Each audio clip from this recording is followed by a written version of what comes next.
Good morning, Guam, and welcome back to the Committee of the Whole. Doesn't look like we have a quorum, so we're going to recess until we do. Siduos Masi.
Buenas, mañanas y todos. We're back from recess in the Committee of the Whole. We're on round one for questions for the panel, and we're now on Senator Perez. Senator Perez, you have the floor. Good morning, Chair, and good morning to the panel. Can you hear me okay? So yes, I did listen to the public hearing, and I just have several questions and, just the dialogue.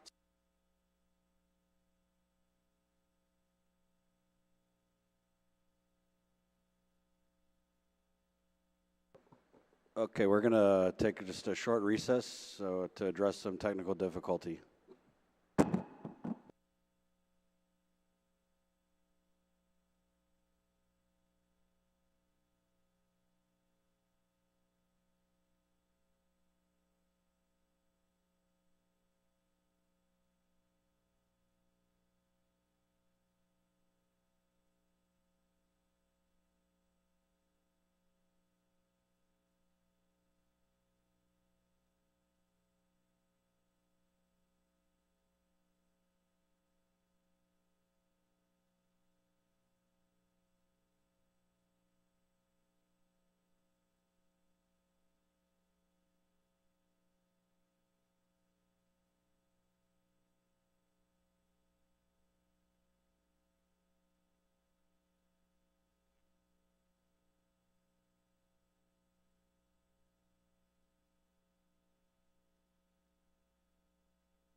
We're back from recess. Sidulas Masi to my colleagues and for joining us, and thank you to the people of Guam for their patience. We're on round one of questions for the panel. Senator Perez, you have the floor. Good morning. Thank you, Mr. Chair, and good morning to the panel again. I just have a couple questions. One of them, I guess maybe we could start with this idea of safety. So I'm hearing two things, that safety is not connected to the sanitary guidelines. I mean, that's what I'm hearing in this conversation and including in the public hearing. And so maybe if I can have both Department of Public Health and Department of Education, explain to me what their idea of what safety is in regards to these sanitary rules. So perhaps we could start with Department of Public Health.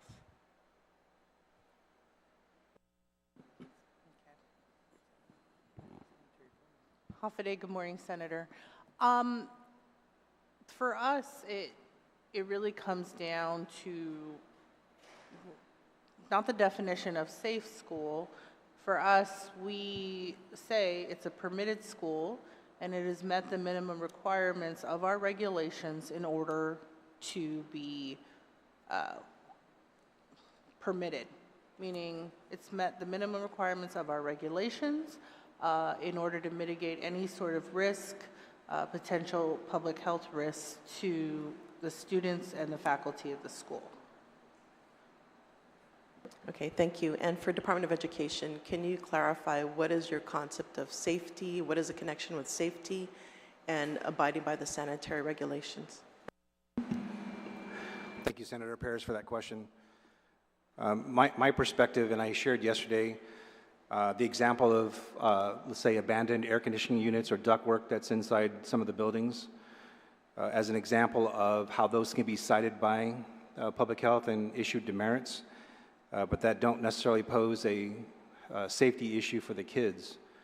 But they're, equipment that by public health regulation need to be removed, and there's a cost issue that's factored into that.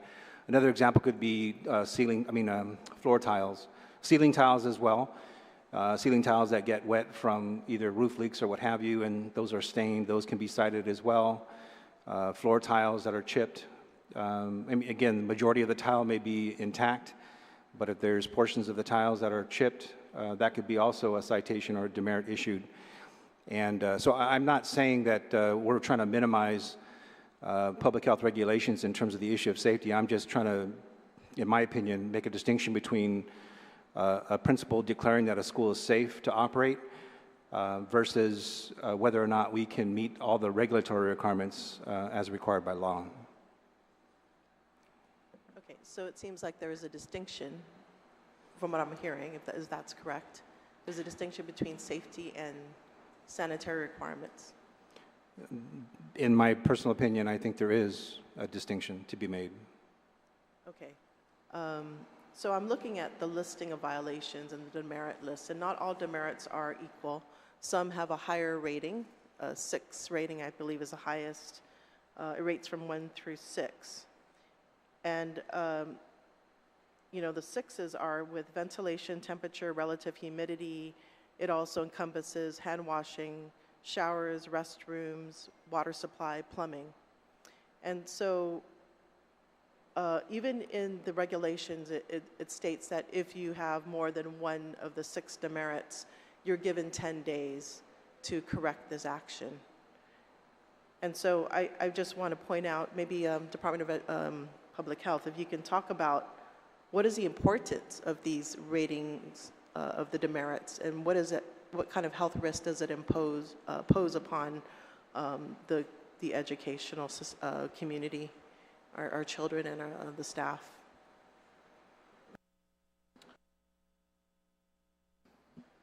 Sure. I'm looking actually at our violation checklist, and when it comes to ventilation, temperature, and relative humidity, so there actually are no standards for mold, but it comes down to what is your propensity to deal with mold, if you can or cannot. However, the idea of ventilation, temperature, and relative humidity that is, we say we indirectly cite for mold because those factors are very important to maintain a mold-free environment. You got to meet the temperature, you got to meet the humidity level and the ventilation. Lighting has a few requirements as it result. You want your lighting shields to be there, so there's a potential risk of the shield of any of the bulbs cracking, exploding, falling onto the students. There's safety there, as well as the idea of meeting the minimum requirements of lighting to having a conducive learning environment for the students. An approved sewage disposal system needs to be utilized. So if you have sewer backup, there's issues of that sense in general that has to do with basic sanitation and the inability to meet those requirements. Adequate water supply. You got to have drinking fountains. There are requirements to have so many drinking fountains per population of each school. They need to be properly working. If it's those fountains that have a filter associated with it, the filter needs to be in good order, needs to have been replaced regularly. And the idea of just water supply, hand washing facilities are very important as well, because washing your hands is probably the easiest, cheapest way to prevent any sort of foodborne illness, cross-contamination, or anything of that sort. So it's about mitigating risk on our end. So you have to have enough hand washing facilities for the population of the school, the student body population of the school. You have to have hand soap, not hand sanitizer. You have those types of requirements are very important to easily and cost efficiently prevent risk and the spread of any potential foodborne illness. Restrooms, I think most of them they have to be working. Students do need the restroom. They have to be in good order. Everything that is in the restroom, which includes adequate hand washing facilities in there. The stalls need to be a certain height to give privacy. That's also one of the rooms that need adequate ventilation and humidity tracking so that it works out and there's no potential issues. And the plumbing needs to work out so there's no sewage backup. So there's all these things that sort of work together, and I believe those are the high ticket items or high demerit pieces. So there is this correlation in that how it all works together to prevent and mitigate any sort of risks to the public or the students. Okay, thank you for that response. So there is a basis for all these points in regards to the health and safety of our students, our teachers, faculty, staff. Is that what I'm hearing? There is a basis, and it's not arbitrary, there's a basis for all of these demerits, and they're all needed in this inspection for schools. That's correct. And actually, when the public hearing for the rules and regulations that are now adopted was held, there is a public health reasoning packet, which is about 25 pages of the reasoning and the standards that are referenced as a rationale or backup to each one of our regulations noted. Okay, thank you. And how about the grass cutting? Because that was also part of the demerits, as well as, I'm seeing, I went through all the self-inspections of the schools. There is a consistent, I think there's a lot of demerits for vectors, exposure. There's also doors. I mean, the door. So can you tell me what the importance of doors are in the school? Some they have an improper fitting, I suppose. They open a wrong direction. Can you explain the importance of the doors? Yeah. There are a few notions with doors. The public health reasoning for the doors to open outward is so that in the case of emergency, it's accessible and easy for anybody occupying those rooms, whether it be students, to run out the door.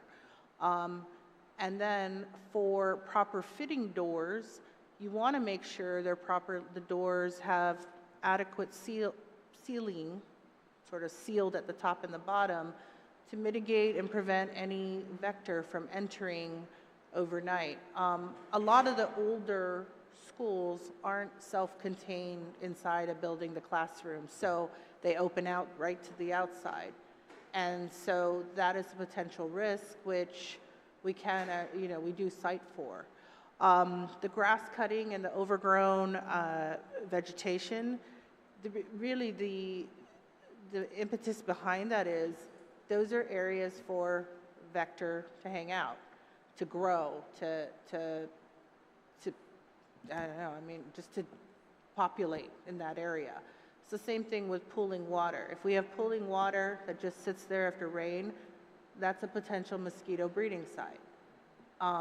There is a rationale for everything, and it really is primarily, these regulations, if you think about it, the goal is to just mitigate the risk, the potential risk that could be exposed.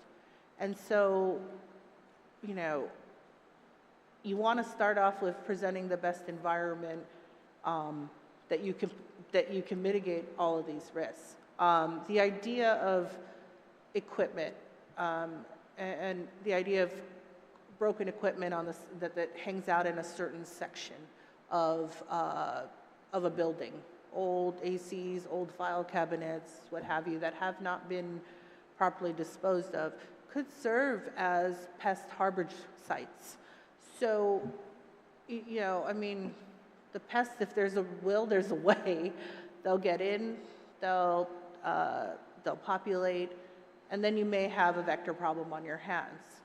So, in essence, if everything was properly disposed of, and the vegetation, the grass was constantly kept in good order, you would potentially avoid that.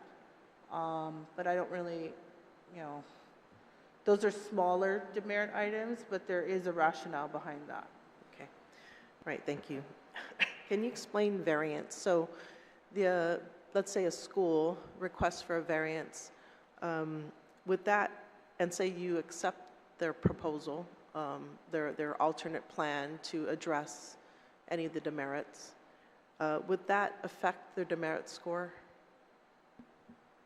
It actually can. So if their proposed variance, their plan to meet the public health reasoning behind the regulation is approved by the director, as the director can be the only one to approve them, it can go towards their score. And that item, the demerit item, would be reduced, would just be zeroed out, and it would be noted on the inspection report that a variance was applied. Keep in mind, though, the way the inspectors and the way our system works is, if we're giving you, if a variance is being given for, I don't know, for the mural, if a school had a mural on the wall and they applied for the variance there, that we can give them the variance because that's how they're going to address the mural and making sure that it's properly cleaned and maintained, because you can't necessarily see because it's not light in color. However, if there are other walls within the facility that are not kept in good condition in the same way, you're going to get the demerit regardless. So it's just it's the variance for that one wall that has that mural. We instruct and we try to guide DOE. We're saying, if you can't just fix one, you have to fix all. So if you can't get a variance for this particular door and not address the other doors, you'll still get a demerit for it. So that's basically how it works. Thank you. And then in your experience, so I know DOE did their self-inspections. How close were they to have you ever compared their self-inspection with your actual inspections? I'm, I really like, our score is finalized when the inspection report is issued. GDOE, I believe, and I'm not sure, I think it's a moving target on their inspection score. It changes because improvements are made, and then they go and inspect and self-assess. I'm assuming, because I think that's what was my understanding. So the scores that I think are on the website, Chris, they change frequently. So, and I actually haven't compared what their final, for the final inspection reports that we issued versus their final assessment, self-assessment. We have not, but I mean, because the faculty or facilities of maintenance is following the inspectors around the school, and corrections are made during the course of the inspection, it might be things that are missed, and it might be things that the completely oversight on their end that they didn't think it was a demerit. Yeah. Okay. And then in regards to cafeteria, so when I was listening to the public hearing, are those, so I got the impression from listening to some of the testimony that they're separated. The cafeteria inspections are separate from the classrooms. Is that correct? So, yes and no. So the cafeteria operation, the specific operation of a cafeteria, is a different permit. It actually falls under the Guam Food Code. And so it's a very different permit. They do not adhere or apply the school sanitation regulations. However, the cafeteria, the building, which is part of the school, the cafeteria is technically looked at for lighting, for any sewage backup or anything of that sort. If GDOE has a contract with a private company to maintain the cafeteria and manage the cafeteria, that company is permitted under a different type of permit, which is for a food facility, which has different requirements. But the building itself is looked at for, what's the door? Is there harborages of pests? Are we seeing anything in there? Because a lot of schools use the cafeteria for their functions, award ceremony, meetings, what have you, unrelated to the food element. But yes, so on one end it is technically looked at as part of a school building, but it's looked at with a different set of eyes using a different set of regulations. And then the cafeteria itself and the operation of the cafeteria and the food distribution and preparation is looked at under a different permit with a different set of regulations for food.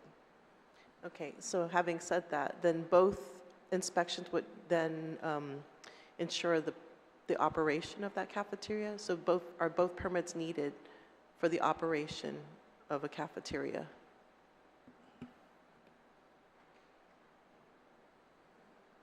I would assume yes. Unlike Public Law 37-4, which requires an inspection of the school building prior to renewing their permit, that is not required in regards to the food facility that is the cafeteria. So I know through GDOE we've been contacted to do inspections of the cafeteria on the food end, as is their required mandate through the federal government.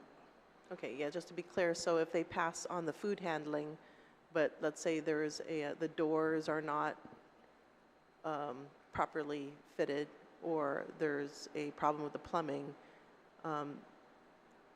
does that stop the sanitary permit, or would that stop the functioning of the cafeteria?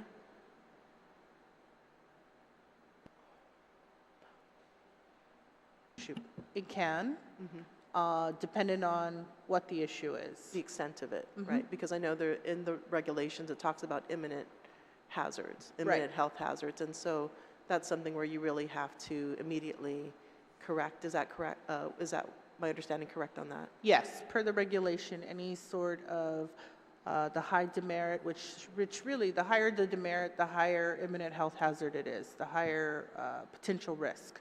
So it needs to be corrected within a set amount of time. And really, hypothetically, if the cafeteria food area had a vector problem, that's enough of a risk to actually, under the food code, to actually close that cafeteria. So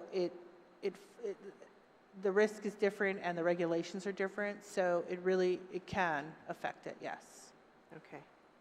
All right, thank you for that. In regards to, okay, so what this bill does, it allows for schools to operate prior to inspection, and if they fail inspection, they can still continue to operate. That's what this bill proposes to do, at the discretion of the superintendent. And we gave this particular bill also passed last year, but with a different year, of course. And I guess my question is for the superintendent.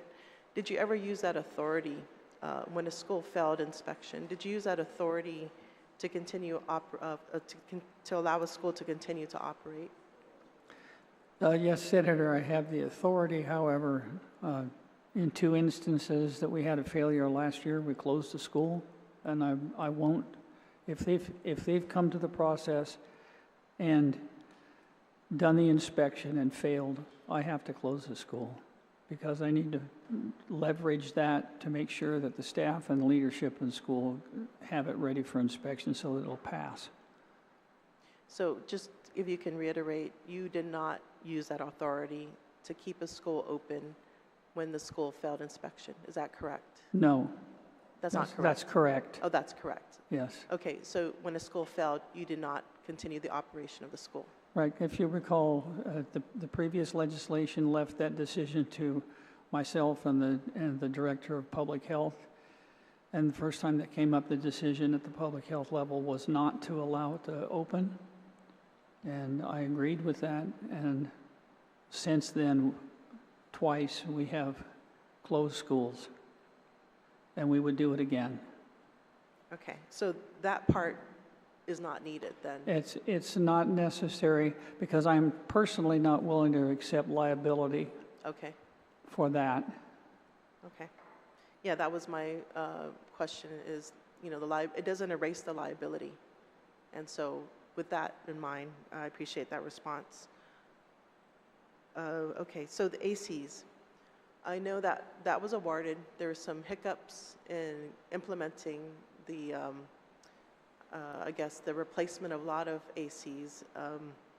Can you, and I believe that that is a huge part of the demerit system in the schools, possibly one of the biggest reasons, or one of the, a contributing factor, a main contributing factor for many of these schools to fail. And, you know, do you have any positive news about how quickly these air conditions are going to be implemented? And is there a strategy that DOE has? Because I was looking over the self-inspection reports, and a good number of them are in the 40s, right? So, and a couple in the 50s, and then a couple that I think are really very difficult to meet sanitary requirements as far as, you know, all the efforts that you're doing with maintenance and repairs and refurbishment. I think, you know, there's a possibility where you are able to have these schools ready based on what these self-inspection reports are, given the contracts are underway, you know, given you have an increased number of maintenance personnel. Has DOE strategized about, you know, looking at your spreadsheet of schools and based on their self-inspection reports, are you allocating the resources to ensure that the majority of these schools will be able to pass inspection come the opening of school day? Or, you know, is there coordination as far as, so for instance, what I'm saying is like Ukadu, 42. They have a self-inspection report of 42. You know, addressing, you know, maybe focusing some of those corrections, and then looking at these other schools in the 40s where you can direct these contracts to work on, give them the priority so that these majority of these schools that are pretty close to meeting or avoiding the failure. Has DOE actually approached or looked at it that way so that majority of these schools, these 12,000 students, are not left, are probably left at more risk if these corrections are not made?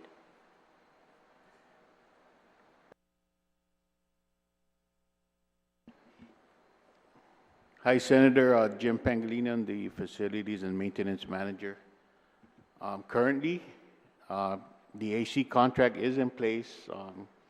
We are currently, I believe, at 48%. They still have another year, one more year of the contract to complete installing all 2,588 air cons. The issue that we're having is we went around on the first round. Now we're on the second round of the contract. And what's happening is the air cons that weren't identified are failing now. So even if we brought in the one air con in, there's some that weren't reported to be broken at the time, but now they are. So that's where we're seeing all these issues with air cons. But as far as the AC priorities, all schools are a priority. But there's just some right now that are, the ones that don't have ACs in them, that's what we're addressing now. So if there's a school that don't have no working ACs, that's the school that we prioritize. And we do have a plan as far as maintaining. Currently with this AC contract now, we have a 5-year warranty. And we also have a 5-year maintenance plan. But we didn't capture all the ACs. So those old ACs, I believe the superintendent, we're going to go on a third round. So the third round will be everything that we didn't capture and everything else that broke down. That is a process that we're just getting all the numbers together now. But as far as, like I said, it's like I'm repetitive, but all the ACs that are being installed now, the priorities are the ones with no ACs right now. And as far as Ukudu is concerned, that's a lead school. But the superintendent instructed us to go ahead and proceed with repairing that, all the ACs in that region, because there's no money in that school right now to do those repairs. So the superintendent had to find the money for that, and we're currently addressing that issue. We have a plan in place. It's just that all the failures and all the uncaptured air cons that weren't captured in the first and second round, we're going to address those on the third round. And we're doing our best. Every update that we have, Charlene Haddap, she is our contract specialist for that AC contract. And as a matter of fact, she posts all of her findings and all of her tracking on the website. So if you guys have any questions or you have any concerns, you can look in that. But right now, all the direction is the ACs that are not in place for the schools that have none. Like Manchanao is one. There's no AC, working ACs from K to 5th grade, and we're addressing that issue as we speak now. Okay, yeah, thank you for your efforts. But I guess the question I had was, is there a way to strategize so that you are actually addressing more schools based on their demerit score? Currently, ma'am, we gave all the AC, we gave everything that we need done on to the contractor, and he's the one scheduling it right now. It's just a reality that according to him, he doesn't have enough people to do all the schools at one time, but he's doing his best to do the priority listing that we gave him.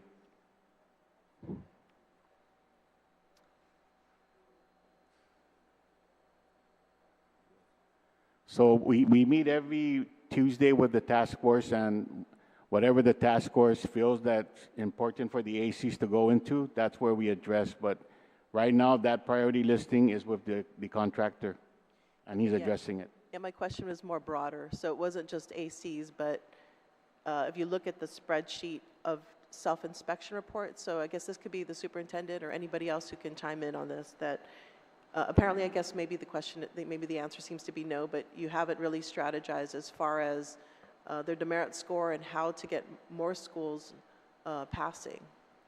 No, there is a strategy, and Mr. Anderson can answer that for you. I want to go ahead and chime in. Do I have to introduce myself? Okay, Barbara Adamus, Acting Deputy Superintendent, ESCL. So we have one school that recently went through inspection, and the rating, the demerits that that school received, for example, was close to either 28 or 29, and that was a passing score. But when they turned in their self-inspection on July 9th, they actually rated themselves a 35. So they found more demerits than what public health found. But what this self-inspection did was it showed the staff and the administration what they needed to do on their part with the assistance of facilities and maintenance who do the harder things. It showed them what they needed to do to prepare for that inspection. They're not just sitting idle, just waiting for Jimmy and his team to come around and do the work. So for example, one demerit could be calcium buildup on the water fountains. So they're doing that because you just spray the thing, wipe it, and do it again until the calcium is removed. We don't need any specialists from the facilities and maintenance team to take care of that when the school staff can do that part on their own. So they're doing a sweep of the school in terms of addressing these demerits on their own as school staff, and then Jimmy's team is aware of what are the more challenging items, and hopefully everything is in place. When public health inspectors come around, that's when the facilities and maintenance team are able to take care of some of those items that are pointed out that from public health inspectors that need to be addressed. Okay, yeah. So that to me is a plan. Yeah, that's great. And it doesn't stop. Yeah. It doesn't stop. So even after the inspection, these are the heavy areas that the school will be responsible for the next annual inspection that comes up. Yeah, but I'm thinking as a whole picture. So if you're looking at all the different schools that have rated in the failed category, I mean, maybe is there a way to allocate those resources so that you're getting more schools, not failing is what I'm saying. So having the broader picture versus, of course the schools, there's some maintenance that can be done by the personnel, but of course like the doors, I'm seeing a lot of door issues, tiling issues, outlets, those things, maybe is there a way to direct resources? That's just basically my an idea that I have to get these schools passing, to kind of partition these resources so that you're getting more schools to pass. So, I mean, that's something to think about. Yeah, so when I'm looking at these self-inspection reports, I'm seeing that the majority of them, with a little help, can make it. There's probably just a handful that really need a lot of work. And so I think that, I question, the need for this bill, because I think there's time and there's the resources, as like you said, that are available to get the work done, to ensure the safety of our students and our faculty and staff. There's just this handful of schools that I could see are just really in need of work. That's going to take time. Okay, I think my time's up, and I appreciate your responses. Thank you. Senator Perez. Senator Blas, you have the floor.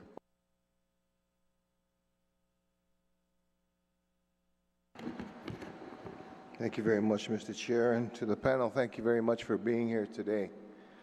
I've got to be quite honest. I sit here intently listening to all the questions and all the answers that are provided, and I look at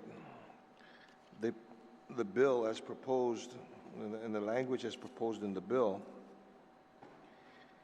and I have to agree with the previous speaker in the necessity for the bill, recognizing the many tools that you already have that already exist. And the authorizations and the,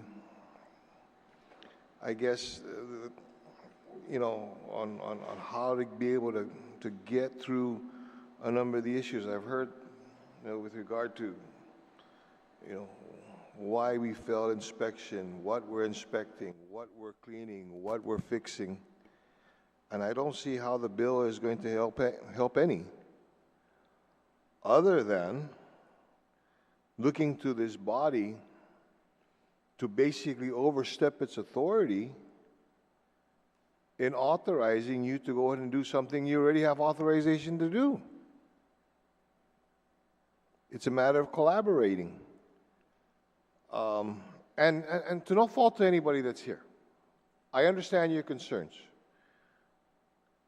But when you look at the bill that's proposed and you look at the previous laws that have been enacted, with, you know, some now giving leeway, some, you know, Public Law 3731 gave you 5 years to be able to fix these things. It's only been 1 year since that law was enacted. In all instances in 37, 31, 32, and 33 public laws, it basically provides you a way to be able to, okay, recognize what you're trying to do, and then, for lack of a better term, carve it out, get the authorizations, get the authority, and get the approval from both entities, and move forward. The way this bill stands here, notwithstanding any provisions of law, the GDOE is hereby authorized to operate schools that are awaiting inspection for. You've got that authority already. And schools that have failed inspection may continue to operate. Okay? The operative word here is may. There's nothing in here that says that you shall do it, which is you already have. I appreciate the good author, and in his attempt to be able to clarify, if you will, if anything, this bill just affirms what 37, 31, 32, and 33 provided to you already. And I guess there's a couple questions I have with regards to, okay, I've heard the word refurbishment a lot. So when we're talking about refurbishment, how does refurbishment fit in the category, in the characterization of trying to get the school ready for so that it can be sanitary and safe? And that's the other thing, the differentiation between sanitary and safe. Okay?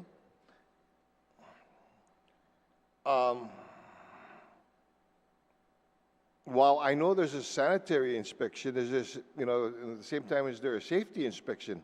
Are we talking two different inspections here? Mr. Swanson? It is, the primary inspection is the public health inspection, but we do safety inspections beyond that. There's quite a bit of overlap in the two. And I appreciate it as far as the overlap, but then sometimes there's a confusion as to what authority are you looking for that you don't already have? You have that authority. Okay? And even when you say refurbishment, now your refurbishment, and I'm sitting here listening, some of the refurbishment, I'm listening to, okay, what does the refurbishment got to do with the sanitary, with making sure that the school is able to get the sanitary permit? In the schools that are scheduled for refurbishment, the biggest area of focus is in plumbing and restrooms. While we have enough adequately operating restrooms, they're badly in need of total renovation, and that's what's in the scope of the work. So on those assumptions, Mr. Swanson, if they need the refurbishment of their, let's say, their plumbing, okay, and it's system-wide, the way this bill proposes and the way the law already proposes, you have the authority to say whether or not you're going to open or close the school, right? That's correct. So what are we doing here? As we interpreted the law, and this has to do with that 5-year span, we're operating on the assumption that that 5-year ended June 30th of this year, 2024. That 5-year, if you read it, it says basically from the time it was enacted, you have 5 years. How do you, the time it's enacted, up to today, equate to 5 years? It's not even been one. It says very clearly you have 5 years, provided you utilize all the different tools available between your collaboration with the Department of Public Health and Social Services. I listened intently, to the presentation for Public Health. If there is a written request for a variance, and there's a discussion of this thing, and there's an agreement to it, and you feel that it's safe to operate, we can do this, provided there's a timeline. One of the things I want to make sure of is in these variances and these requests for variances, it's not a matter of saying, can you, despite that we can get this demerit, can you give us X number of days or X number of months to be able to do this and hold you to this? I can see where that could be problematic. But my whole concern, my concern here is, again, providing the statute or this proposed change in the law doesn't change anything, quite honestly. It's something you already have. And it just looks to the legislature to say, go ahead and do it. Quite honestly, that's the governor's call, not ours. We've already given you the authority to operate a safe and sanitary school. Whether or not it's safe and sanitary is not for us to decide. That's your decision. And that's the governor's call as to whether or not she wants to permit it, not mine.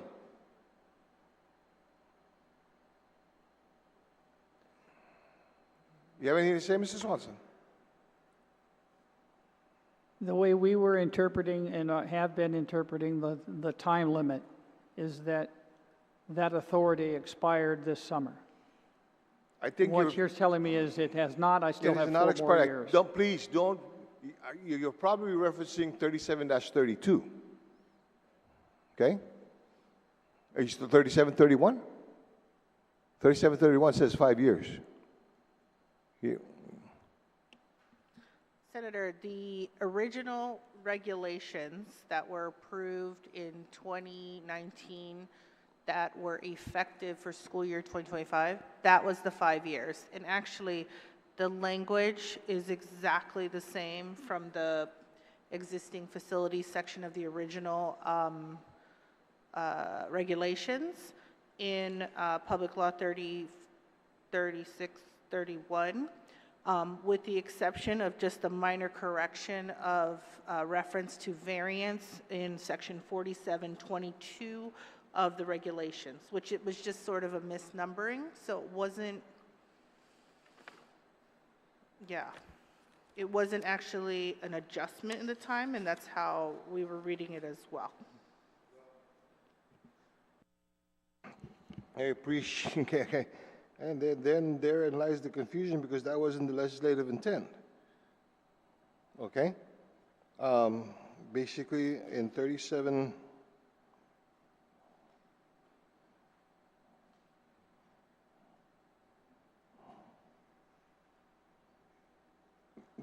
the way it was basically provided, okay, is from their existing facilities, 5 years, given 5 years from the date. So how you equate 2019 when this thing wasn't passed until 2023? I don't think there's anybody around in 2019 that can basically anticipate what was going to happen in 2023.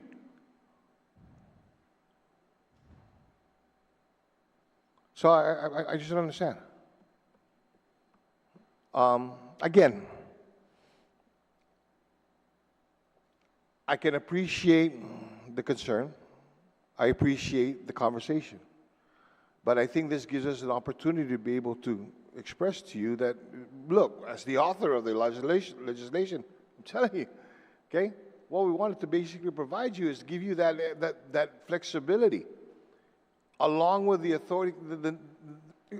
Look, we all knew from the discussions back then, many of the problems that you had, no matter how much money we threw out, like, let's put it this way, how much is it going to cost total refurbishment, Mr. Penglin? If you were to, how much money would you need today to be able to do all the refurbishments necessary?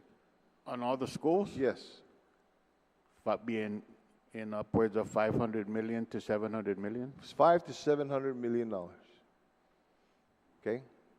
Did anybody in their sane right mind think you're going to get $500 to $700 million and spend it all in less than 1 year? Of course not. Okay. Okay. Whereas you can probably plan out and do things piecemeal, but get it done within 5 years. You know, I understand. It's just that, ladies and gentlemen, the authority exists between the two agencies that are sitting in front of us already. Okay? Having to move forward on this thing, it's not up to this body. Okay? That's up to the executive branch. We'll set the policy, but how it is enforced and how it is put in place belongs to them, not here. Okay? So then we're good. As far as I'm concerned, all the authority is given to you already. All right. Thank you very much, Mr. Chair. Sidus Masi, Senator Blas. Senator Duenas? Sidus Masi, Mr. Chairman, and I want to start by thanking the panel for being here, and I also want to start by saying that this has been a really, I think, productive exchange, and so I'm not going to, I think I would belabor a point by asking too many detailed questions, so my questions are going to basically be a little bit more direct to how I'm going to vote on this bill. The other point I wanted to make was, and I think public health can comment on this, and education, I can say that since the first bill was passed and the hearings that have been subsequently heard monthly basis and others, I think we're in a world of different position than we were a year and a half ago. I think the collaboration that I'm hearing, I think the pre-inspections and self-inspections, and I think that the cooperation in terms of what public health has listed as their priority with the manpower that they have, to me, is a far different conversation that we're having today than we were having a year ago. Now, that's not to say that the spirit and the intent wasn't there to do it, but I think we've been forced by the fact that we have a law that mandates how we carry this out, and now we're working on amending a law to move forward. Now, whether the retiring speaker is correct or not, I mean, we should look closely at that in terms of the authority already given, but I wanted to take this time to recognize the collaboration and the work that's been done.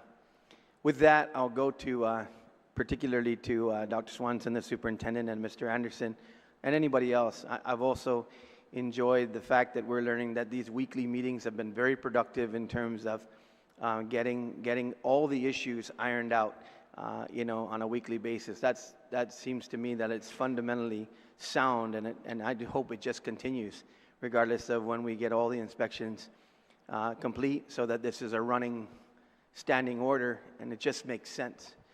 So, Mr. Swanson and Mr. Anderson, when I read your testimony in favor of the bill, the first question that comes to my mind is, it's your testimony. I want you on the record today to say, with your team that's here, and with the schools that are currently to be reprieved by this bill should it pass, is this so say you one, so say you all, meaning is this buy-in from the principals, from the teachers, to the counselors, to the staff, to everybody who's going to school every day, and if this bill passes, under what parameters have been listed, that there's buy-in and cooperation and an understanding that this work environment is suitable for teaching and learning?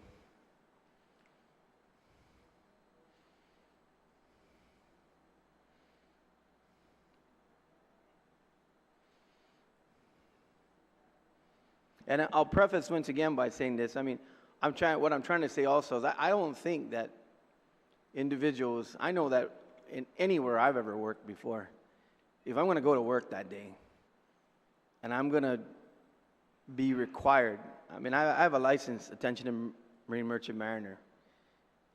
I have no safety up and down in terms of the ocean and vessels that go to sea and submersibles that go under the water. It's very strict. We sign off on paperwork and we do not make decisions to get underway or to take somebody 1,000 feet below the ocean if we're not absolutely sure there's a great chance that we're coming back to the surface. So what I'm trying to say is that I would imagine that your teachers, counselors, staff, maintenance staff, everybody that's got to show up to that school every day to operate, understand what you're doing here, and your testimony represents their testimony by and large. I agree with you, and I would say that across the system we have a very high level of buy-in, and we are getting tremendous cooperation at each building level as we work together. They look to our central office team, our maintenance folks, for the support, and we're providing it. They also look for guidance and provide a great deal of input, especially the principals and also our Teachers Association. We've been working very closely with them. We're making a lot of progress, as you've seen. My concern at this point with the question that came up is, do we have the continuing authority to do what we're doing? Because it's working. In the plan that we have in place, we will be able to finish the certification of all the schools during this school year and start the cycle of recertifying those that have already passed. So that it's becoming the way we do business. It's going to take, as you made the point about the overall cost, it's going to take us several years to get all the buildings to the level we want, and at some point we're going to have to start the conversation about replacing them. But that's for the future. Right now, I want to get everybody with the stamp of approval on them. Mr. Anderson, once again prefacing, Sure. some people would say by the time we introduced this legislation in the last session, or at least last year, it came to light that it seemed like these problems came up overnight, and I just don't believe that. I think many of us have our children in these schools, our relatives in these schools, the complaints that we get and we've gotten over the years, that this was not an overnight, occurrence. Right. This has been, years and years of neglect. I'm just got to be as straight as I can. But the bottom line is we're here now, and I need that assurance before I vote on this bill that there's buy-in from the entire group, and what I'm seeing from the outside and sometimes on the inside is what's happening, this collaboration and this seriousness in terms of taking this issue serious. Thank you, Senator, for your question. From my perspective, I have lots of confidence that my testimony is in full support with the task force members that I work with on a weekly basis. In terms of at the school level, I didn't personally work directly with school administrators to vet my testimony. However, as I mentioned yesterday, all of the school principals have submitted their declarations to open their schools and that their schools are safe. So I think they fully understand that, again, in consultation with the legal counsel, the superintendent has indicated that we need this bill in order to legally be able to open up our 19 schools that have yet to be inspected. Now, I know we went and had some discussions back and forth yesterday about whether it's 18 or 19. There are actually 19 schools, but 18 facilities, because you have Ukdu High School that's co-sharing with FBLG Middle School. Nonetheless, we just want to ensure that we're able to open up our schools on time, because obviously, as Superintendent Swanson mentioned yesterday, we're talking about 12,000 students and families impacted by our inability to open on time. And we want to make sure that this is not, something that is surprised on the families, and that we take care of this before, the 8th of August. So, long and short, in terms of the task force members, my testimony is vetted and supported by them, and I'm quite confident that school administrators also would support my testimony based on their eagerness to want to be able to open up their schools for their students. So, to public health, either one of you or both, the same two-faced question, basically. Do you agree that we're worlds away from where we were a year and a half ago in terms of our collaboration, in terms of how the priority level is, and how your remaining commitment to get this thing done and to also vet self-inspections, and that by and large you support this bill in order to be able to continue to work together with Department of Education and see these schools open. I'm basing my vote on that, so please opine.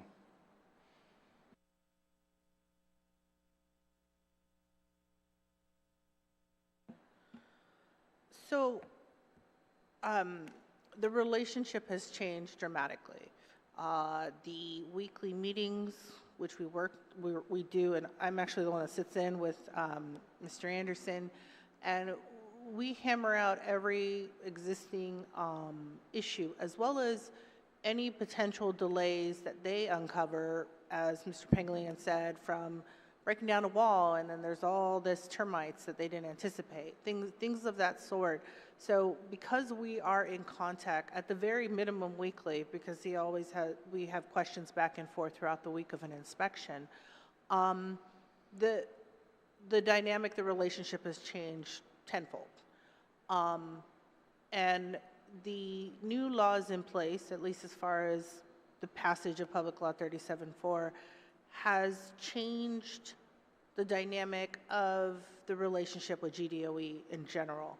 It's changed the way we are approaching school inspections. It's changed the total behavior. It's almost like you need it's program on its own to deal with, to address the school inspections for GDOE. But it's improved.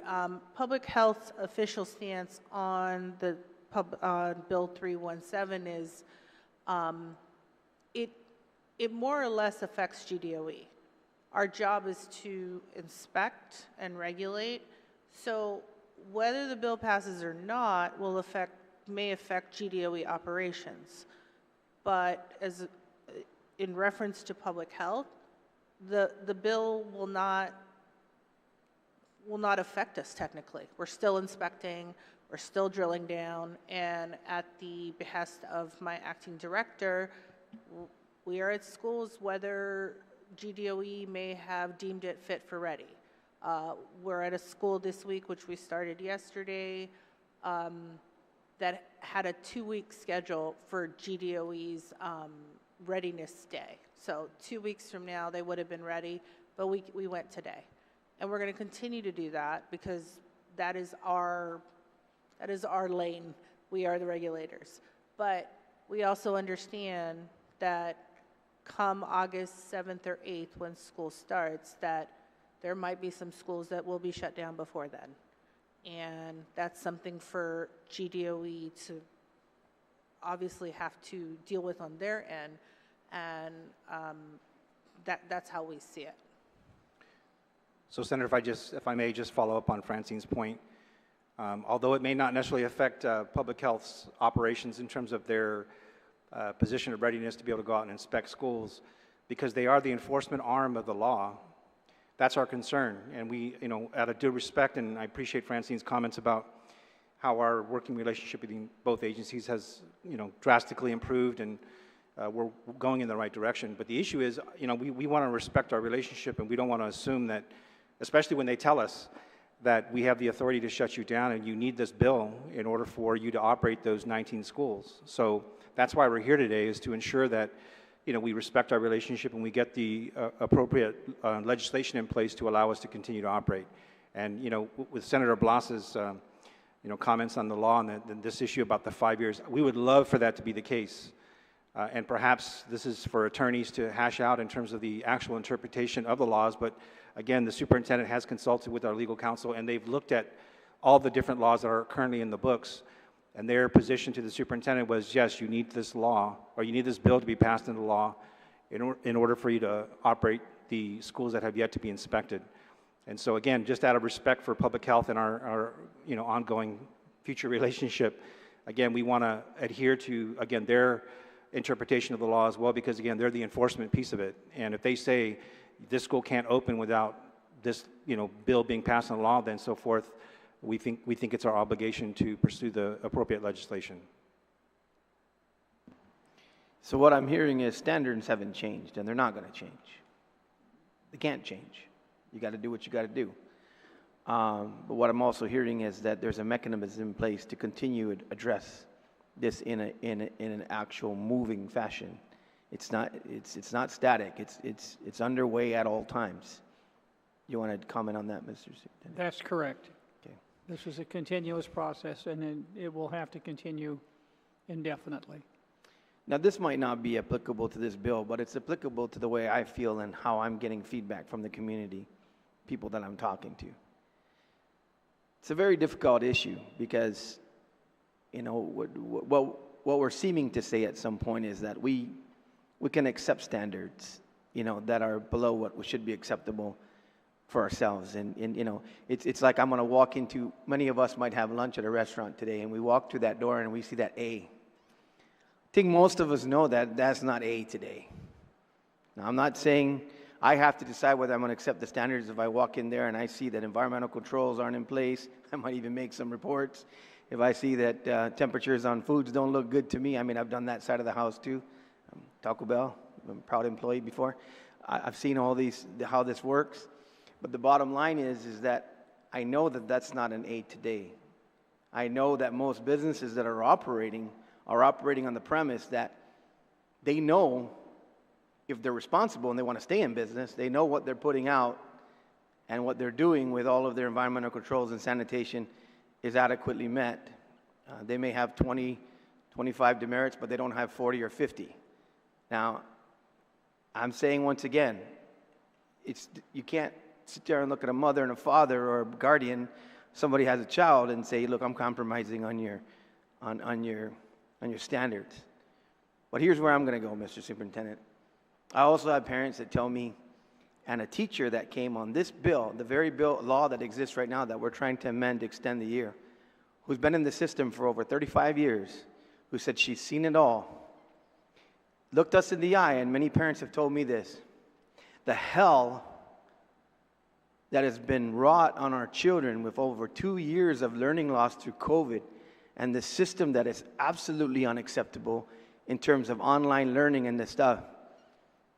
If I can be assured that my kid can safely go to school every day, you better doggone believe I want that kid in that classroom, because every minute of learning loss for our children is precious.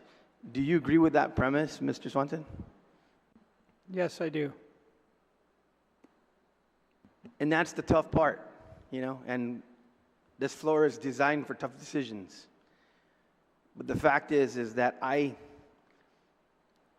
when I hear GCC come before us and the higher level institutions come before us and say to us unequivocally that they've never had to do as much remediation to accept their students into classes than they've had in the last couple of years after COVID was over because of the learning loss and the capabilities of our individuals not having institutions. And I'm going to close with this. I would guarantee you just like when the free lunch program came into place and DOE decided, forget it, we might as well just make everybody free. Why do you want a kid going up there and putting in a free large lunch card when you really pretty much know already 90% of that school was free lunch? Because the kids that go to our schools, their parents cannot wake up tomorrow and say, this school is not going to open, pick up the phone and call the private school and say, I need a chair for my kid. That's not going to happen. That's not going to happen. And that's what I struggle with. I know the kids that are going to these schools. Many of them, as has been mentioned by the author, and I know this is not necessarily appropriate to this, but many of us know this. If those kids just get those 2 meals that they're going to have in that school today and a little bit of education, their life is a hell of a lot better than it is sitting there pretending that they're going to go on some computer and there's going to be enough people around them to support them in that possible learning environment without falling asleep or not having the attention span to do what they're doing. So I'm factoring that into my decision too. So Dr. Swanson, I appreciate, because you're in a tough spot too. You know, you're a superintendent of a big organization that's had perennial problems throughout the years and you're trying everything you can to make it work. But the bottom line is I have an emotional decision that I'm making on this too, and a practical decision that when I look parents in the eyes who I know have no other way of educating their children with the exception to bring them to these schools, I have to factor that in. Thank you, Mr. Chairman. Senator Swasey, Senator Duenas.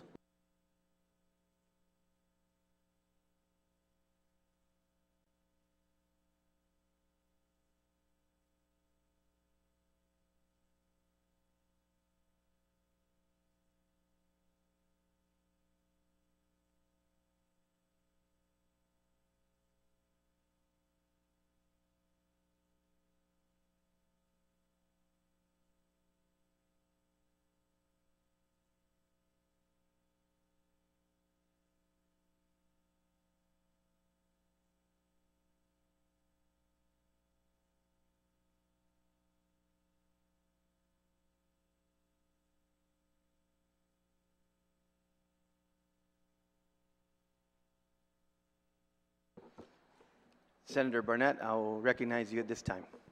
Senator Swasey.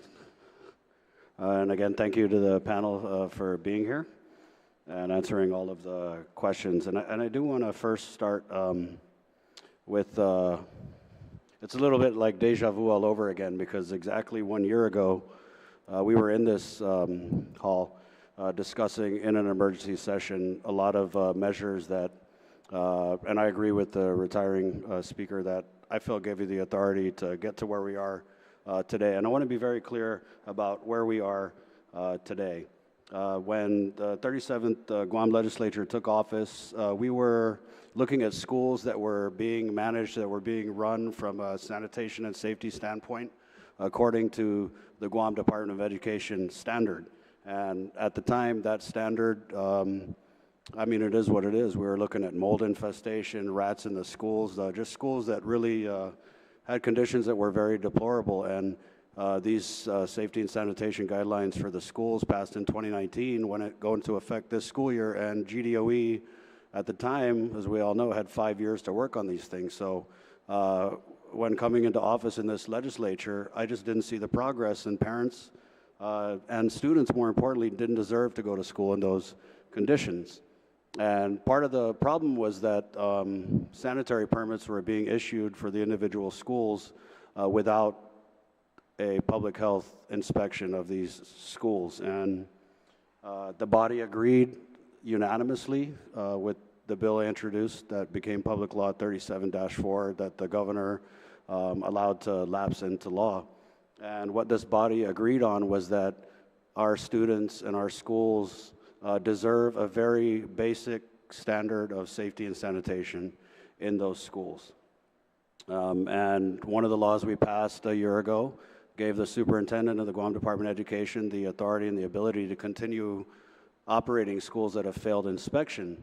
But this superintendent never did that, which I think is something that I appreciate, that you continue to hold that standard. And in the meantime, we saw our school staff at the school level, from the school aides to the clerk typists to just everybody at each individual school, become carpenters, mold specialists, cleaners, and they did the hard work without the promised help from the administration. The administration in February last year had come out with a big press release and said, oh, the whole of Guam's going to fix the schools. And, you know, sadly, that never materialized, and instead our hardworking GDOE employees were left with the task to get our schools up to par and to pass inspection, which they did. And in the opening statements of the author of this bill, he had remarked that nothing has happened, and I absolutely disagree. A lot has happened. 50% of our schools have been inspected by public health, and half of our schools have passed inspection and are now meeting that standard. So I want to commend the Guam Department of Education employees and yourself, Mr. Superintendent, your management team, for accomplishing that. I think it's, Senator Duenas is right in his comments that the whole culture has changed, and that the momentum under the Guam Department of Education has continued to move forward, so much so that it's normal for me every day to get texts about, hey, this classroom doesn't have an air con, because I feel like there is an accessibility that people feel like they reach out to the legislature with these concerns, and we're going to follow through, and we're going to ask the questions about those things. And so I'm very appreciative of that. However, because of the hard work that's been done, I don't think it's time to let up.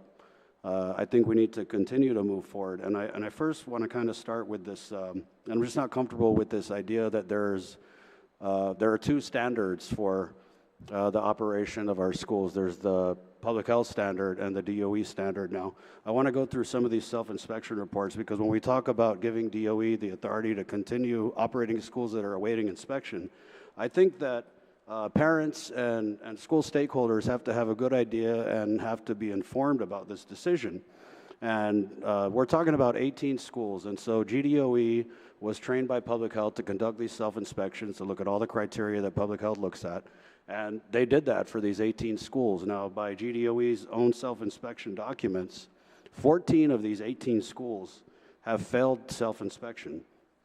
And while some of my colleagues in here might think it's not a big deal to have a rat in a school, or it's not a big deal to have these safety and sanitation guidelines applied to our schools, I'm pretty sure if my colleagues walked into a restaurant to eat lunch with a D rating, they would U-turn and walk right out of that. So I don't understand the logic that this standard is okay for restaurants and businesses, but for our most vulnerable, our youth, our students, we don't need this standard. And I'm just not comfortable with that.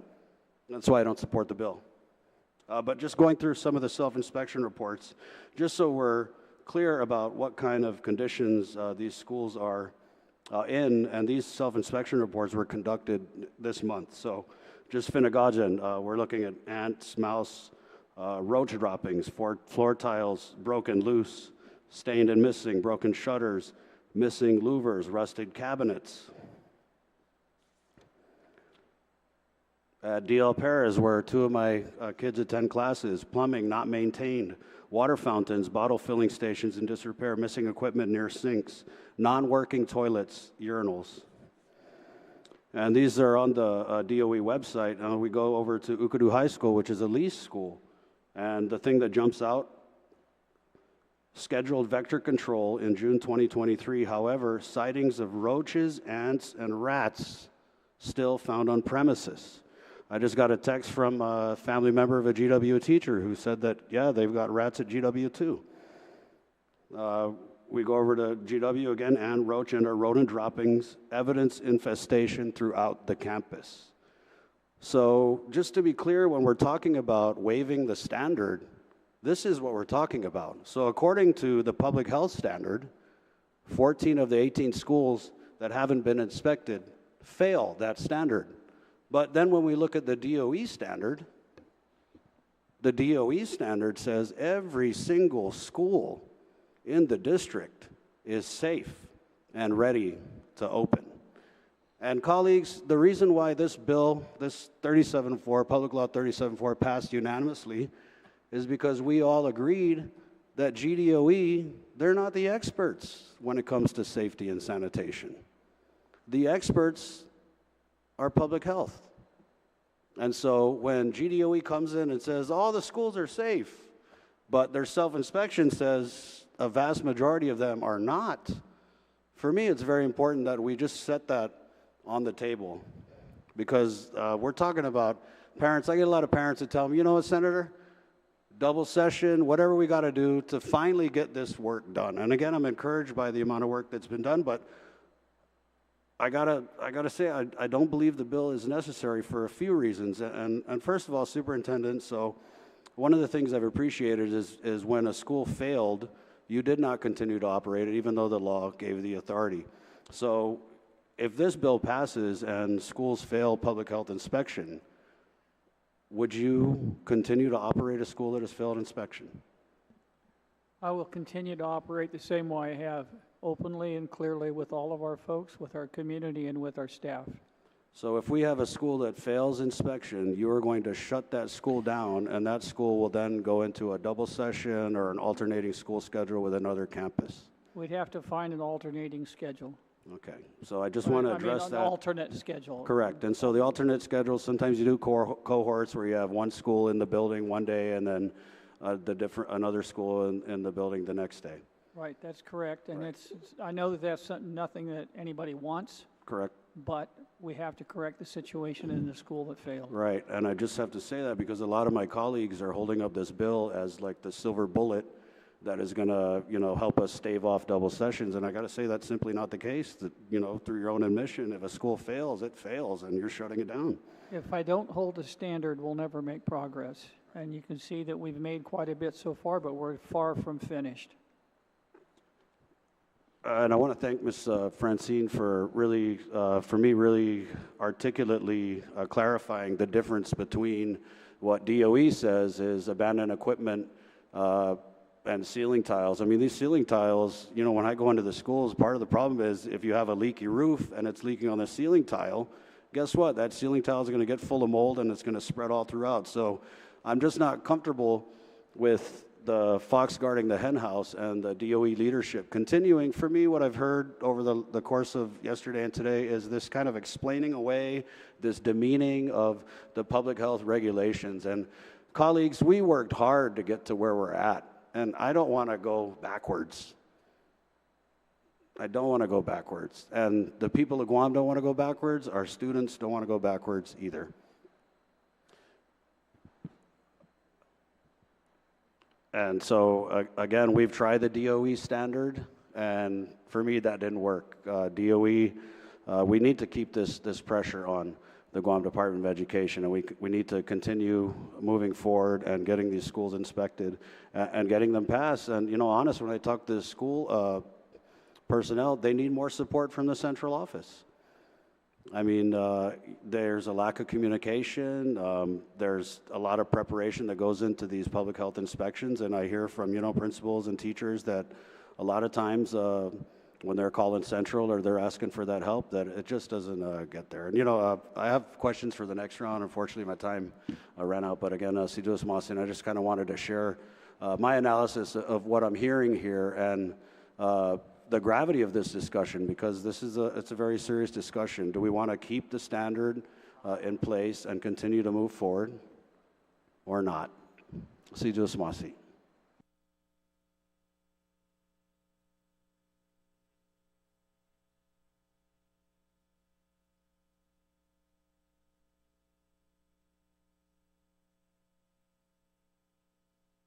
Sarge, can you ensure that we get anyone who's in the building to return to the session floor to keep quorum? So we'll stand in recess. Maybe the chair will resume the chair.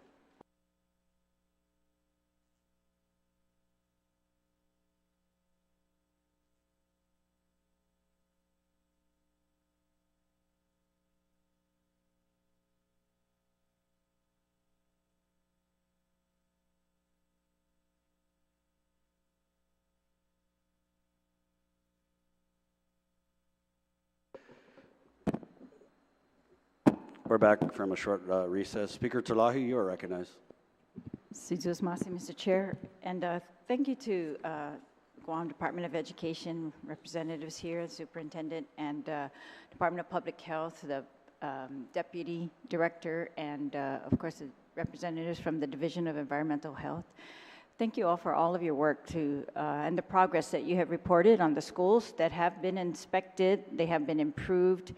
Public Health and DOE both report that all schools have been improved since we started this term because of the pressure of inspections, because of the money that's been granted and we've not seen before available to DOE, and for many other reasons because of your efforts and the teachers' efforts and the parents' efforts. And we recognize that that's how some of these schools passed inspection. We got the help of many, many people. So I'm very happy about that. In first hearing that DOE supported this bill and wants to pass another bill that says that they would be authorized to operate schools that are awaiting inspection, I didn't understand that because we did that last year, right? For the entire school year. We also had been operating like that for many, many, many years. And I believe it was the concern of the people of Guam that these schools not operate like that anymore, right? That they be certified. And I was also concerned because it seemed to me public health was also supporting the bill, and I was thinking, why then did we implement these sanitary rules and regs if they are not necessary? If they're not necessary for the safety of the students, why have we gone through so much effort to ensure that they would be implemented? DOE wanted them implemented 20 years from the date that public health proposed them. They came to a compromise on 5 years. But it was in one of public health's testimonies, and one of the bills, of the myriad of bills that we passed relative to school openings and inspections and safety, public health had said that considering the recent inspections of a handful of GDOE schools, this is after the regulations were adopted, and giving the 5 years, it is evident that GDOE is not addressing the many structural and sanitation deficiencies of its schools. It suggests that active regulatory enforcement may be the only means to get GDOE to comply with the sanitation requirements. And then they give some incidental, regarding how GDOE has the ability in certain, they describe some complaints and then how GDOE addressed it, and they said GDOE has the ability to correct its structural and sanitary deficiencies, and it was able to do so on its own through its own facility and maintenance personnel and the school's own carpentry class, while also securing additional assistance from the Department of Public Works, the Guam Airport Authority, and the GIGO Mayor's office. This was repairs for Simon Sanchez back in I don't know. This was written in 2023. But we've seen that now, right? Very clearly, GDOE has the ability, and they have contracted out to repair some of the other schools. And so hopefully, as the superintendent says, we're going to get to a place this school year where all schools are capable of passing inspection. So it would just take regular maintenance, right, after the contractual work is done. And of course, these cycles are going to repeat themselves because air cons break as you're going along the way, right? Everything, it's a cycle. A lot of work and probably a lot of money continues. But the bill, so in addition to allowing schools to operate that are awaiting inspection, and what we've seen is that the schools are all put on a list of inspection dates that go all the way through April 2025, and only 2 schools are going to be inspected per month, and so they go all the way till next year. And Public Health has said they have the capacity to do more than 2 a month, and they are willing and able to do that. And I heard my colleague ask why some of these are below 40, why they can't be inspected now, right? Are they likely not to pass? And why not just concentrate on those where the school self-inspection demerits are below 41? But the bill also allows GDOE to operate schools that have failed inspection.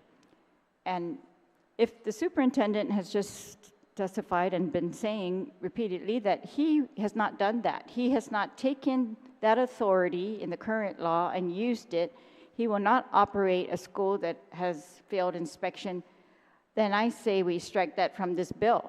And let's not put it on record that we are allowing schools to operate that have failed inspection, unless we think we have no longer use for our sanitary permits or the rules and regs that go along with those for schools. And truly, I'm asking that because the schools say we are safe to open, and they're telling parents we are safe to open because we've done our school preparedness. But there's a huge gap between what they're calling safe to open and what the sanitary rules and regs allow.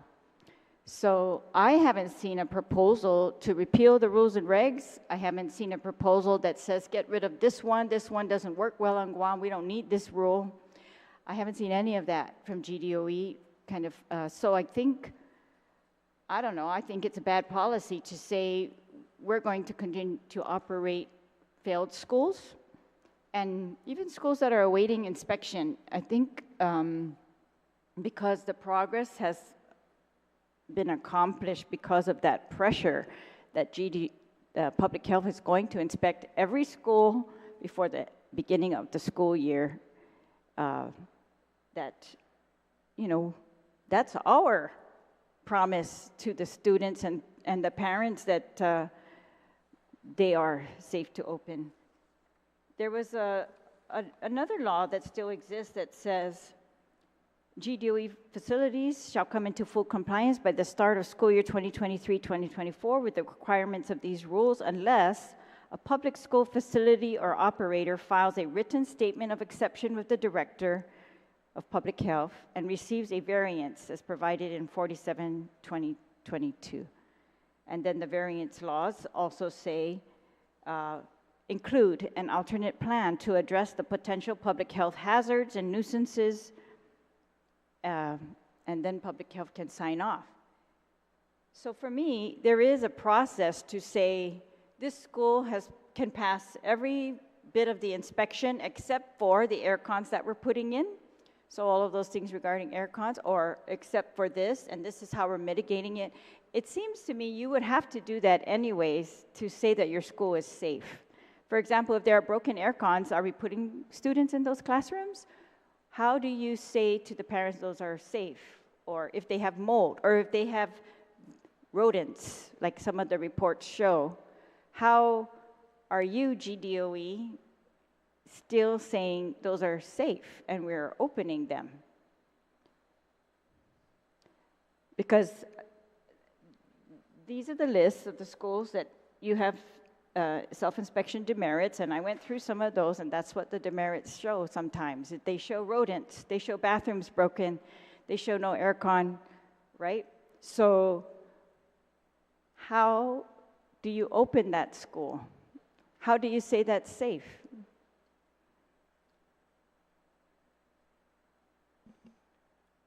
Thank you, Senator, for your question. Before I answer that, I just wanted to reflect on the fact that, and thank you for bringing up the point that the Department of Education has not tried to advocate for any repeal of the regulatory requirements, and there's a reason for that.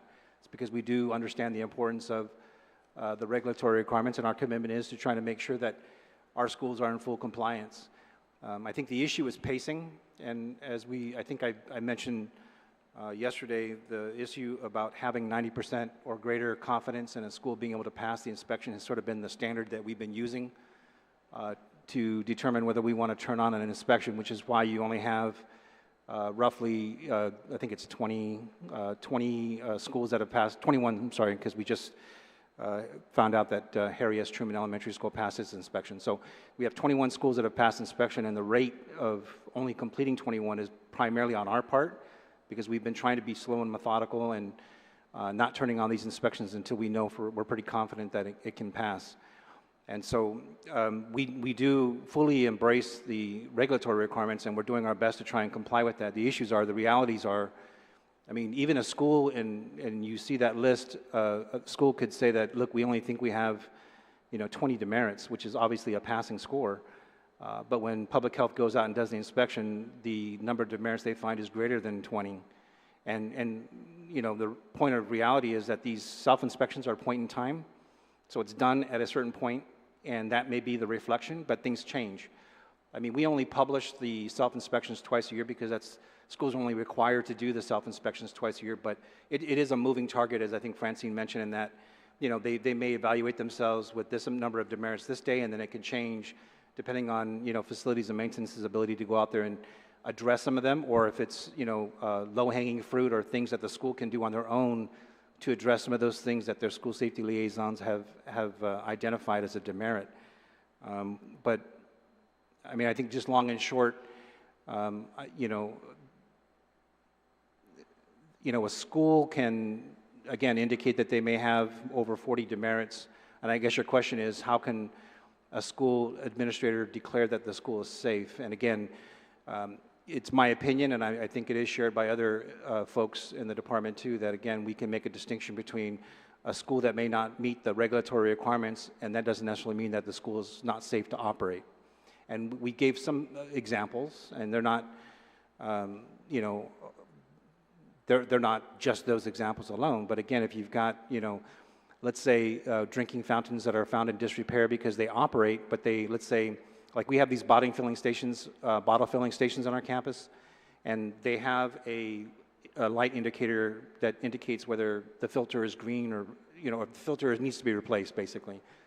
But we have machines that have had issues with the light indicators not working correctly, but the actual equipment does work.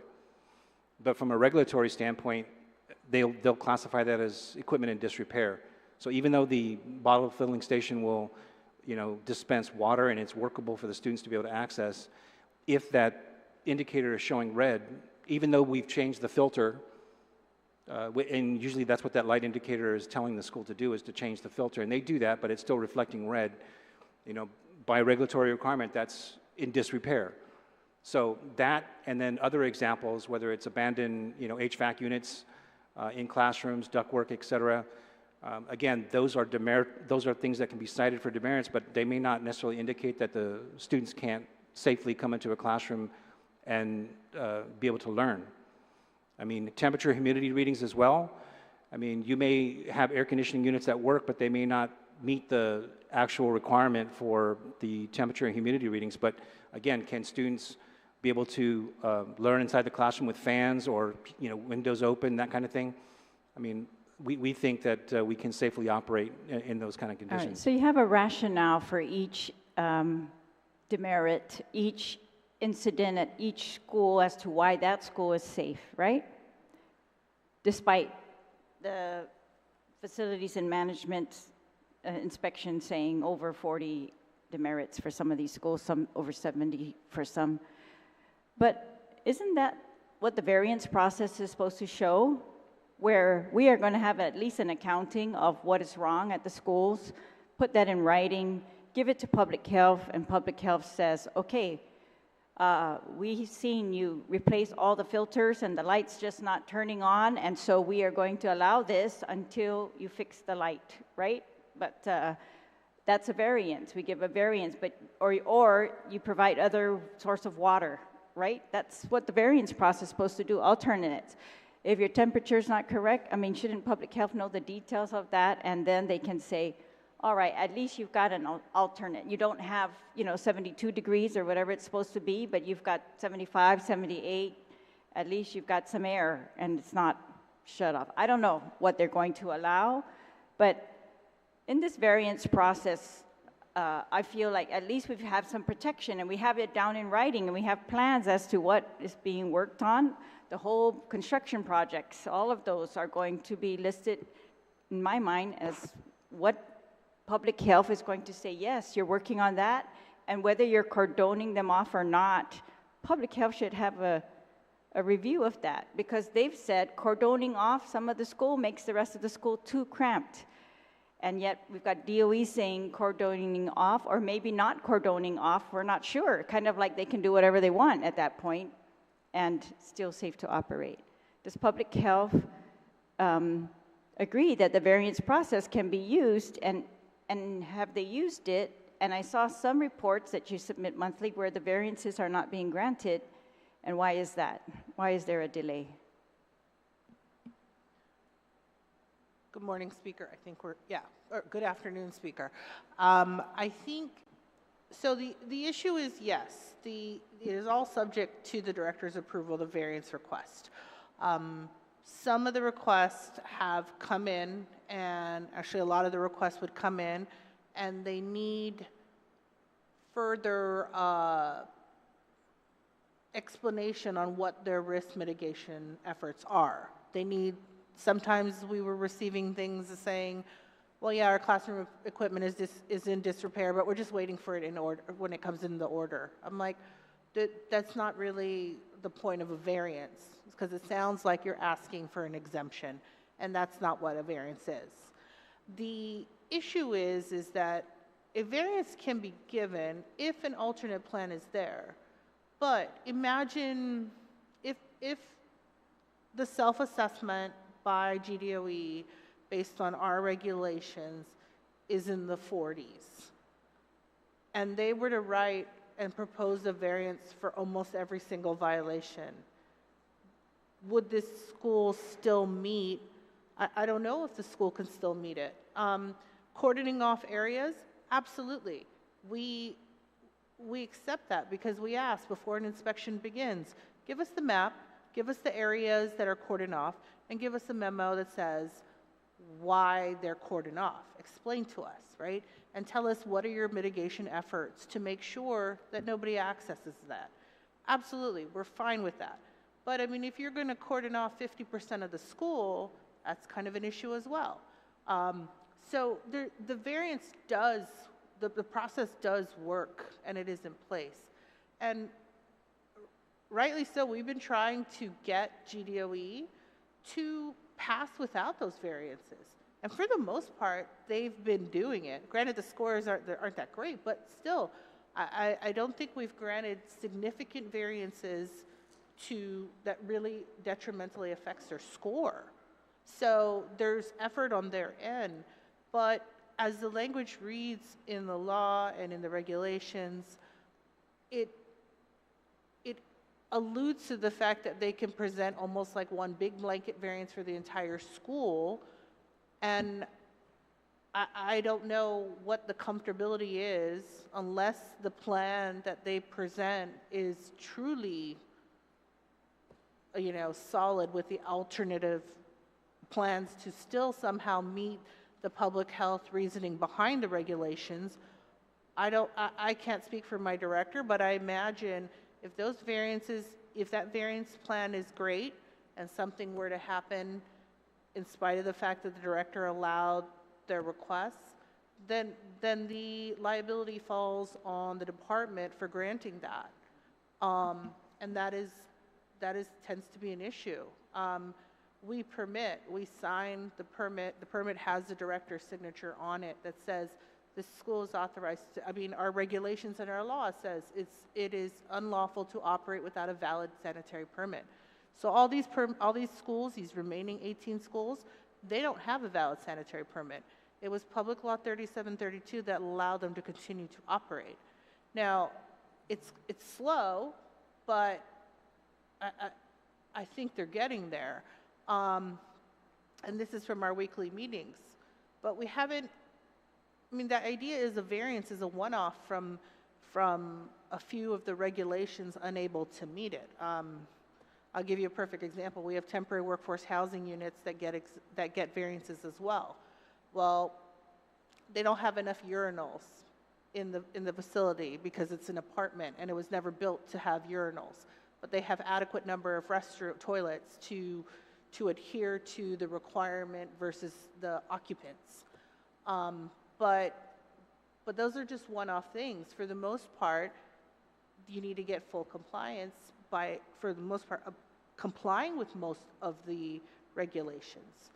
And as public health interprets, the possibility of operating with one big blanket variance, that's just, I don't even know if that's even possible. Unless, I don't know what the comfortability would be in my director approving that. Whoever sits in that seat. And if I may, Senator, just a follow-up on Francine's point, the self-inspection reports that you're looking at and those demerit scores are not factoring in any variances that a school would typically submit through a public health actual inspection. So that's just straight demerits. But I think if you were to look at, there's also another section of our link on our website that you can reference that lists all of the, basically all the requests for variances have been uploaded there, so you can take a look at them. And those requests for the specific schools, like Southern High School, I know it ranked itself at like 77, I think were the total demerits for the July inspection. But when facilities and maintenance went out there to verify their self-inspection, it actually was much less than that. I think it was 50-something, I think is what we reflected there. But yes, they are not factoring in any variances that the school would typically submit during an actual public health inspection. Cesar Masi, is there anything else from the panel? We're going to recess for lunch. I'll see you guys back here at 2 p.m.